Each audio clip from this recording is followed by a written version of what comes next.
제 머리에 온통은 창세기 지금 계속 자료 모으고 또 묵상하고 준비하는 단계에 있기 때문에 그 시간의 여유를 가지려고 이제 마태도 마가도 누가도 이렇게 한번 복음서를 또 이렇게 한번 빠진 것을 한번 제가 살펴보는 단계에 있어서 자꾸 마가복음을 또 누가복음으로 제가 읽고 그랬습니다. 좀 이해해 주셨으면 감사하겠습니다. 자, 오늘 본문은 예수님께서 제자를 부르시는 사건입니다. 이미 마가복음 1장에서 보게 되면은요, 베드로를 중심으로 갈릴리 바다에서 고기를 잡는 4명의 제자를 이미 부르셨어요. 그래서 이제 얼마의 시간이 지나갔습니다. 다시 예수님께서 이제 갈릴리 바다로 다시 돌아오셨어요. 오늘 13절 말씀 처음에 말씀에 보면은 예수님은 이 바다에서 다시 하나님의 말씀을 증거하셨습니다. 이 성경에서 특별히 공간복음에서 바다를 자주 언급하신 것을 보게 되면은 아마 그 당시에 서민들의 주요 삶의 터전이 바다였기 때문에 아무래도 예수님께서 그들의 실제 생활 속에서 깊게 들어가신 것을 알 수가 있습니다. 오늘 이 본문 전후 사정을 살펴보게 되면은 예수님은 알페오의 아들인 레이가 있었는데 그 레이를 불렀어요. 레이는 우리가 잘 알다시피 로마 식민지 치하에서 노른자 직업이라 할 수가 있는 세리였습니다. 이 가버나움 한 바닷가에서 건물을 지어놓고 세금을 징수한다는 것은 아주 힘이 있는 사람이에요. 유능한 사람이에요. 그 당시에 가장 번화한 도시는 다메섹인데 이 다메섹으로 가기 위해서는 이 가버나움을 거쳐야 돼요. 근데 이 가버나움은 바다도 있고 또 통로, 그러니까 여러 교통의 요충지고 또 사람이 이 모양 저 모양의 무역에 아주 중요한 거래 처수 역할을 감당을 했어요. 그러니 이 레이는 아주 가장 세금을 많이 걷는 요충지 지역을 담당하고 있는 아주 유능한 사람이라는 거예요. 그 당시 우리가 잘 알다시피 로마는 여러 세계 곳곳에 식민지를 거두려고 있었습니다. 식민지를 거두려는 이유는 다른 것이 아니에요. 많은 세금을 걷어들이기 위해서. 그러니 로마는요, 철두철미하게 이 세금 조항을 만들어서 각종 세금을 수없이 걷어들였어요. 그 세금을 갖고 로마의 대제국을 이끌어가는 기름 역할을 감당했다는 것이죠. 로마에 여러 세금이 있었지만 그 중에 정기적으로 받아들이는 것은 정세와 간세예요. 이 정세라는 것은 뭐 인두세, 토지세, 소득세 같은 거, 그렇죠? 이와 같은 것은 보편적으로 세계 어느 곳에 있는 그런 세금인데 이것은 뚜렷하게 드러나기 때문에 거기서 이렇게 뭐 겉못 쓸 수가 판을 칠 수가 없습니다. 제일 문제는 간세예요. 간세는 마치 고무줄과 같아요. 세금 징수원이 어느 잣대에 들이대느냐에 따라서 세금을 많이 거둘 수 있고 적게도 걷어들일 수 있다는 거예요. 그 간세 중에 가장 악명 높은 것이 2개가 있는데 첫 번째는 통행세예요. 통행세는 어느 일정한 지역을 통과할 때 내는 통행세가 있는가 반면에 2km 혹은 3km 이내를 통과할 때마다 그 키로 수에 따라서 받아들이는 세금이 있어요. 또 그런가 반면에 더 큰 문제는 마차세예요. 마차세. 마차에 실린 무게에 따라서 세금을 걷어들이는가 반면에 어떤 데는 이 마차 바퀴의 창, 이 살이라고 하지요. 이 살이 몇 개냐에 따라서 세금을 걷어들였다. 아주 이것이 고약한 것이지요. 그냥 눈에 걸면 눈, 귀에 걸면 귀걸이처럼 이렇게 그냥 그 세금 징수원의 생각에 따라서 천차만별로 세금이 늘어나기도 하고 줄어들기도 해요. 그러니 언제다 주민들과 갈등이 일어났습니다. 그래서 우리가 잘 알다시피 그 당시 세리들은 죄인과 동급으로 취급했고 또 나라를 팔아먹는 매국노라고 수군거리였습니다. 여기에 버금가도록 세금업자들은 자신을 보호하기 위해서 힘센 청부업자들을 늘 대동시키고 돌아다녔습니다. 조폭처럼 놀면서 세금을 마구 행사했던 것이죠. 그러니 이들은 같은 동족에게서 매우 좋지 않는 그러한 사람으로 보았습니다. 심지어는 동족의 피를 빨아먹는 거머리 같은 사람이라고 그들을 지칭을 했습니다. 더구나 오늘 이 본문에 나오는 레위는요, 낮은 직급의 사람이 아니에요. 좀 전에도 얘기했던 것처럼 이 가버나움을 총책임지는 세금장이에요. 이 자리에 오르기까지는 결코 순탄한 삶을 살지 않았습니다. 정치적으로도 아주 뛰어난 그러한 무엇인가 있었기 때문에 그 자리를 차지했었고, 개인적으로도 아주 유능했어요. 적어도 4개 국어를 능통해야 됐습니다. 고대 히브리어, 그 당시에 썼던 헬라어, 또 뿐만 아니라 상업적인 용어로 썼던 아랍어, 그리고 로마에서 오래전에 썼던 로마 옛날 말까지도 완벽하게 구사해야지만이 거기에 적당한 세금을 먹여가면서 자신에게 이윤을 추구했다는 것입니다. 자, 그런데도 모든 이스라엘 사람들은 한결같이 세간을 싫어했다 그랬습니다. 아니, 싫어하는 것 이상이죠. 증오했어요. 길을 가다가도 세금 징수를 만나게 되면 얼굴을 돌려가면서 피해버렸어요. 같은 공간에 숨을 쉬는 것조차도 싫어한다는 것이죠. 근데 예수님은 달랐어요. 오늘 말씀을 보게 되면은 세간에 앉아있는 레위를 주목했고, 그 주목한 그 시선 끝에 소리쳐서 나를 쫓으라 그랬습니다. 이 말씀에 레위는 즉각적으로 예수님 앞에 응답했습니다. 어떻게 나를 부르시는가? 너무 기쁜 나머지 모든 것을 버려두고 결단이죠? 순식간에 예수님을 쫓았다 그랬습니다. 더구나 레위는 너무 기쁜 나머지 예수님을 집으로 초대를 했어요. 예수님의 부름의 기쁨에 대한 표현이죠. 그 자리에는 많은 죄인들과 세인들과 함께 있었고, 예수님의 제자와 더불어서 함께 음식을 나눠 먹었습니다.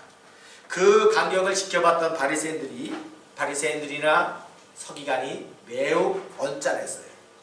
어떻게 예수님이라는 분이, 어떻게 우리에게 율법을 가르치시는 예수님이 세리와 죄인들과 한 자리에 앉아서 음식을 나눠 먹느냐. 그 당시에 이 식탁교제라는 것은요, 단순히 아무 말도 하지 않고 그 음식을 먹고 떠나는 것이 아니에요. 인격적 교제가 이루어지는 거예요. 만남의 장소지요. 그러니 속 좁고 비판하기에 앞장섰던 바리새인들이 반발하는 것은 당연하다는 것입니다. 그런 그들에게 예수님께서 말씀하셨죠. 오늘 마가복음 2장 17절 말씀 한번 보겠습니다. 마가복음 2장 17절. 건강한 자에게는 의사가 쓸데없고, 함께 같이 읽어볼까요? 병든 자에게나 쓸데없으니라. 나는 의인을 부르러 온 것이 아니요 죄인을 부르러 온 것이라. 아주 유명한 말씀이에요. 아주 유명한 말씀. 이 세상에 예수님이 오신 목적은 병자를 위해서, 죄인을 위해서, 그죠? 예수님께서 불렀다라는 것은 이미 우리는 병자요, 죄인이라는 거예요. 당연하지요. 이는 은의적 표현이에요. 이 땅에 오신 예수님의 분명한 목적을 우리에게 말씀하신 거예요. 병들고 의지할 것이 없고 죄를 짓고 삶의 방향을 상실한 사람들을 향하여 예수님은 오셨어요. 그들에게 광명의 빛을 주셨고 하늘의 소망을 던지게 해주셨고 참된 자신의 인생의 분명한 목적을 다시 한번 발견하게끔 하신 것이 바로 예수 그리스도라는 거예요. 그런데 오늘 이 본문에서 레위를 부른 것은 단순히 부른 것 의미를 뛰어넘어요. 예수님의 제자로 입문시킨 거예요. 우리가 중국 영화를 보게 되면요, 위대한 스승님의 제자가 된다는 것은 결코 쉽지가 않아요. 그 스승님의 제자가 되려면 얼마나 가시밭길을 걸어야 되는지, 하루에도 수백 번 양중에 물을 퍼담아야지만이 겨우 넌 내 제자다라는 그런 사인을 주잖아요. 근데 예수님은 그 부르심의 의미 속에서 너는 내 제자야 라는 것을 제자로 받아들였다는 거예요. 성경에 나온 순서대로라면은 레위는 5번째 제자가 됐어요. 제자가 된 이후에 예수님께서 제일 처음에 하신 것은 이름을 고쳐주셨어요. 연합이라는 레위 이름 대신 너 앞을 레위라고 부르지 마. 너에게 더 이상 연합이 없어. 연합이 아니야. 그 대신 하나님의 선물이라는 마태로 이름을 바꿔주셨어요. 예수님은 분명히 봤어요. 장차 5번째로 선택한 너에게 하나님의 선물이 있음을 그는 보신 거예요. 이것이 바로 예수님이 사람을 보는 시각이에요. 다른 사람이 볼 수 없는 것을 예수님은 정확히 보셨어요. 마태는 예수님이 부르신 것처럼 하나님의 선물로 이 땅에 사셨어요. 우리가 잘 알다시피 그가 지은 마태복음이라는 신앙성경은 그 누구도 함부로 넘볼지 못할 아주 걸작에서 그 복음서를 통하여 수많은 사람들의 구원의 기쁨을 얻은 것은 틀림없는 사실이고 신약성경의 모든 연구의 기본 서적이 바로 이 마태복음의 마태복음. 그러니 예수님의 눈은 정말 정확하신 것이죠. 하나님의 선물이에요. 하나님의 선물로서 본질을 정말 정확하게 깨뜨리신 하나님의 간점이 예수님에게 있다라는 거예요. 그런데요, 우리는 이 땅에서 가장 실수하는 것 중에 하나가 바로 이러한 시각이 없어요. 볼 줄을 몰라요. 우리가 희미하게나마 겨우 초점이 맞춰져 있다라고 하면은 상대방이 어떤 것을 소유했는지, 그 사람의 직업이 무엇인지, 그가 능력은 어떠신지, 그가 최고로 내세우는 조건들이 무엇인지에 대해서만 더 예민하게 반응합니다. 겉에 보여지는 것이 이것이 전부예요. 우리 눈에는. 그만큼 우리는 한정되어 있어요. 그 사람의 내면을 깨닫지 못해요. 미래를 바라보지 못하는 것이지요. 그러다 보니 자칫 잘못하면 그와 같은 사람들은 바리새인들과 서기관 같은 삶이 그의 삶을 지배해요. 어떻게 해요? 열매가 없으니까 비판하고 부정적인 시각으로 딴짓을 거는 것이 바로 이 바리새파 사람과 서기관들의 삶이죠. 언제나 사람들의 눈에는 가장 중요한 것이 관점이에요. 어떠한 사람을 어떠한 환경 속에서 어떻게 보느냐가 가장 중요한 관점의 차이로 그의 삶이 성공하냐 실패하냐를 결정하는 것을 알 수가 있습니다. 이와 같은 삶은 신약성경에만 일어나는 것이 아니라 구약성경에도 얼마든지 예를 찾아볼 수가 있어요. 그 한 가지 중에 그 옛날 솔로몬 시대에서도 이런 시각을 갖고 있는 사람이 있었습니다. 솔로몬이 성전과 왕궁을 졌습니다. 그때 주변에 많은 사람들의 도움을 받았겠지요. 근데 그 중에 한 명이 두로왕 히람입니다. 히람. 솔로몬은 이 두로왕 히람에게 정말 성전에서 쓸 온갖 나무들을 다 제공받았어요. 히람은 솔로몬의 소원대로 백향목과 잣나무를 베어다가 3만 명, 6만 명의 일꾼들을 동원하여 각종 재원을 아낌없이 예루살렘에게 보냈어요. 가는 것이 있으면 오는 것이 있다고 솔로몬은 두로왕 히람에게 나뭇값으로 금은보화를 주는 것이 아니라 일정한 갈릴리 성읍 20개를 떼다 줬어요. 그런데 그 땅을 본 히람 왕은 탐탁지 않게 여겼어요. 히람 왕의 시각으로 볼 때는 산악지역으로 형성된 갈릴리의 땅이 매우 볼품없게 보였어요. 너무나 볼품이 없어요. 답답한 나머지 아이 나의 형님이여 어찌 나에게 이 땅을 주었어요? 라고 해서 가불이라고 불렀어요. 가불. 나에게 가불이요. 이 가불이라는 뜻은 굳고 메마른 땅, 불모지 황폐 땅이라는 거예요. 두로왕 히람이 왔을 때는 그 20개 성읍이 가불이에요. 그런데 정말 히라왕이 두로왕 히랍이 본 것처럼 그 성읍이 볼품없는 땅입니까? 가물이 신약시대에 예수님이 주로 활동하였던 오늘 마가복음에서 본문으로 등장한 바로 이 갈릴리 지역이에요. 갈릴리는 예수님의 주요 사역의 터전이었습니다. 이곳에서 복음이 시작됐고요. 수많은 성경 기사들이 다 이곳에서 만들어졌습니다. 또한 예수님의 제자 중 가룟 유다만 제외하고 11명이 다 갈릴리 출신이에요. 더구나 경제적인 측면에서 보게 되면은 산간 지역에서만 재배할 수 있는 과일과 각종 올리브가 대량으로 생산된 지역이 바로 이 갈릴리 땅이에요. 그러니 두로왕 히람이 그의 관점에서 보았던 것처럼 볼품이 없다라고 가압을 하는 것은 절대로 아니라는 거예요. 틀렸다는 거예요. 그의 판단이. 그의 가치성을 알지 못하고 함부로 그가 판단을 내린 것입니다. 마찬가지입니다. 미국의 마지막 주로 편성된 알래스카 땅 우리가 잘 알지 않습니까? 원래 이 땅은요 러시아 땅이었어요. 알래스카는 빙산 얼음덩어리의 땅으로만 덮인 것으로만 알고 있었어요. 러시아는 프랑스 전쟁 이후에 채무에 시달렸습니다. 여러 가지 방법을 궁리하던 끝에 이 알래스카 땅을 팔기로 작정을 했습니다. 1867년 러시아는 미국의 국무장관 윌리엄 슈어드에게 제안을 했어요. 야, 한 에어컨당 $2, 총 720만 제가 한번 계산을 해봤어요. 간단하더라고요. 720만 달러에 이 땅을 흥정을 해버렸어요. 어마어마하죠? 미국 사회에서는 야단이 났어요. 미국 사회에서도. 계약 당사자의 이름을 따서 야얘 슈어드의 얼음상자다. 슈어드의 얼음상자. 국무부 장관 이름 있죠? 슈어드의 얼음상자라고 비아냥거리면서 그 땅을 절대로 사지 말라고 압력을 가했죠. 그럼에도 불구하고 윌리엄 슈어드 국무장관은 자신의 계획대로 이 땅을 샀습니다. 어떻게 됐겠습니까?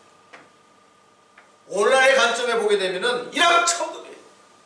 고려 때와 연호 때의 희귀 자연은 물론이고 거대한 군사기지와 그리고 민간 항공기가 들락날락할 수 있는 북방 항공기지 또한 각종 자원들은 이루 말할 수 없는 천문학적인 값어치를 미국에 안겨줬어요. 한때는 전 미국에서 가장 국민소득이 높은 지역으로 이 알래스카 주가 뽑혔어요. 실질적으로 저는 가보지 못했지만 알래스카 가게 되면 슈어드라는 마을 이름이 떼요. 국무장관 이름을 따서. 그의 탁월한 선택을 길이길이 한번 그의 가치를 존중하지 않는 듯해서 슈어드라는 마을을 한번 만든 것 같아요. 지금은 그 누구도 알래스카 땅을 산 거에 대해서 비판하지 않습니다. 가치 있는 것을 볼 수 있는 자가 비로소 큰 부귀영화를 누린다는 것입니다. 신앙생활이 무엇입니까? 신앙생활이 무엇입니까? 내 관점이 아닌 모든 것을 하나님의 관점으로 바라보는 거예요. 예수님은 마태를 부르실 때에 제일 먼저 표지 잡은 사람들은 바로 바리새인과 서기관들이에요. 그들의 눈은 예의를 연합하지 못한 자신의 동족의 피를 빨아먹는 거머리의 수준 이하로만 봤습니다. 하나님의 선물을 제대로 볼 수가 없었지. 오직 형식과 전에 내려오는 구전 그리고 율법에 적힌 문자대로만 갖고 판단하니 이와 같은 오류가 작동된 겁니다. 그래서 그들에게는 진실된 신앙보다는 외형적인 것에 더 치중했던 것이 바로 이 바리새가 서기관들이에요. 그러나 우리는 알고 있어야 됩니다. 모든 것들은 다 하나님의 선물로 볼 수 있는 관점이에요. 나에게 허락한 모든 것은 다 하나님의 선물인 것을 인정하는 관점이에요. 이것이 신앙생활이에요.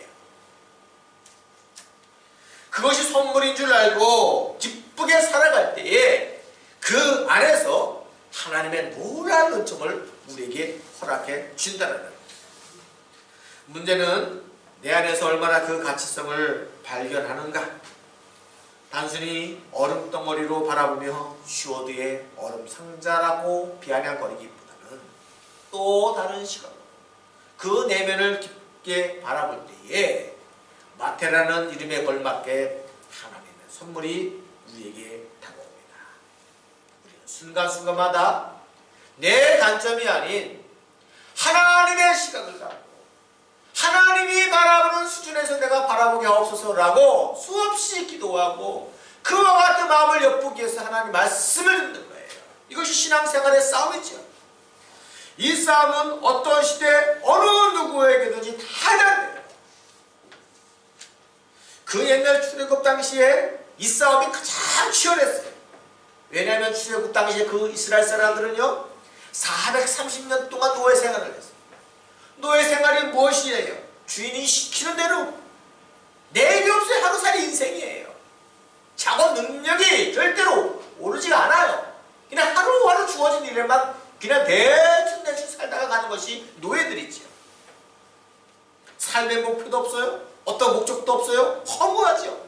그러한 그들에게 하나님께서 출애굽을 명령해 주셨고 그들에게 서서히 하나하나 닥친 시험이 있었습니다. 바로 하나님의 단점으로 그들의 시각을 만들어버리기 위한 시험거리죠. 노예의 근성을 버리고 얼마만큼의 하나님의 관점을 바라보는가라는 시험이 끊임없이 있다는 것입니다. 그 중에서 한 가지의 시험이 뭐냐면 성막이에요. 성막. 고대 중동 국가에서 왕이 왕권을 강화하기 위해서는 왕이 등극할 때에 큰 건축물을 짓습니다. 그 중에서 왕은요 그냥 인간이 아니라 신적 존재예요. 그러니까 자신의 이름에 걸맞게 신전을 져요. 신격화하는 것이죠. 원래 거짓일수록 크고 화려하며 거대하게 만들죠. 그것이 대표적인 인물이 애굽을 다스렸던 파라오예요. 파라오. 그 당시에 지어진 신전들은 상상을 뛰어넘는 수준인데요. 오늘날 한 지역에 남는 카르나크 신전이라는 것이 있습니다. 카르나크 신전. 파라오가 만든 것이죠. 그 신전을 보게 되면요 동서로 600m 남북으로 약 2km에 지어진 거대한 그런 건축물인데 그 중심부에는 둘레가 23m 죄송합니다. 높이가 23m 둘레가 15m가 되는 거대한 기둥을 134개나 만들어놨습니다. 이 건물 안에는 상상을 초월한 각종 모양과 왕을 상징하는 각종 아름다운 동물들을 수없이 수놓았습니다. 이것을 보는 순간에 사람들이 그냥 휘황찬란하죠. 그런데 출애굽 당시의 성막이 얼마만큼의 크기인지 아십니까? 하나님을 모셔드릴 신전이죠. 이 성막. 성막은 가로 100규빗, 세로 50규빗이에요. 오늘날 단위로 표시한다면 가로가 겨우 50m, 세로가 25m밖에 되지 않는 지극히 작은 거죠. 애굽의 카르나크 신전에 비교하면 너무나 볼품이 없어요. 현대 교회와 비교하게 되면 교회의 한 수준일 거예요. 성막은 결코 크지가 않습니다. 흔히들 50m를 턴할 수 있는 작은 수영장 크기만 한 것이죠. 그것에 비교하면 카르나크 신전이 얼마나 크니까. 동서를 얼마나 알았습니까? 600이에요. 여기서 600이면 제가 재보지 않았지만 아마 기찻길 저 건너편에 에핀 콜스 지역까지 되는 건 600 직선거리로. 그리고 오늘 제가 오면서 재봤습니다만은 이스트우드 초입에서 여기까지가 정확하게 한 2km가 되더라고요. 거기에 134개 기둥을 만드는 큰 신전을 보는 것 같습니다. 근데 이스라엘 사람들은 그와 같은 신전 속에서 살았어요. 그것을 직접 본 사람도 있거니와 그것을 말로 전해 들은 사람도 있고 그 신전의 위험 앞에서 정말 얼음처럼 굳어질 정도의 기가 막힌 삶을 살았던 것이 이 노예 근성을 갖고 있는 이스라엘 사람들. 그런데 하나님이라고 모셔드린 신전은 겨우 50m와 25m에 아무런 장식도 없어요. 그나마 거기는 3등분으로 1등분, 2등분, 3등분으로 갈라놨다는 거예요. 얼마나 볼품이 없다는 거예요. 그래서 그들은 강야 40년 동안의 이 훈련을 받은 거예요. 그들의 받은 훈련은 무엇이냐? 세상의 관점이 아닌 하나님의 관점으로 바라보고 겉으로 화려한 이형보다도 그 안에 들어있는 내면에 하나님의 시각에 초점을 맞추느냐. 물론 이 훈련은 하루아침에 만들어지지 않습니다. 그렇기 때문에 강약 40년이나 세월이 소요되어진 것입니다. 예수님이 마태를 선택할 때는 결코 사람의 관점에 따르지 않았어요. 예수님은 그 마음의 중심을 보셨어요. 예수님이 보신 것이 무엇입니까? 마태 속에 들어있는 신앙에 대한 모험심, 결단력, 헌신의 강이에요. 예수님은 마태 보고 나를 따르라 하실 때에 아무것도 보장해야 말이 없었습니다. 마태야, 네가 이 자리를 박차고 일어나면 내가 더 좋은 곳을 주겠다라고 약속하지 않았다는 거예요. 그런데도 마태는 적극적으로 예수님을 찾아 쫓았습니다. 우리가 갖고 있어야 할 것은 바로 이러한 관점이에요. 예수님은 그 관점을 보셨고 그 관점대로 마태는 모든 것을 버려두고 예수님을 따랐다는 것입니다.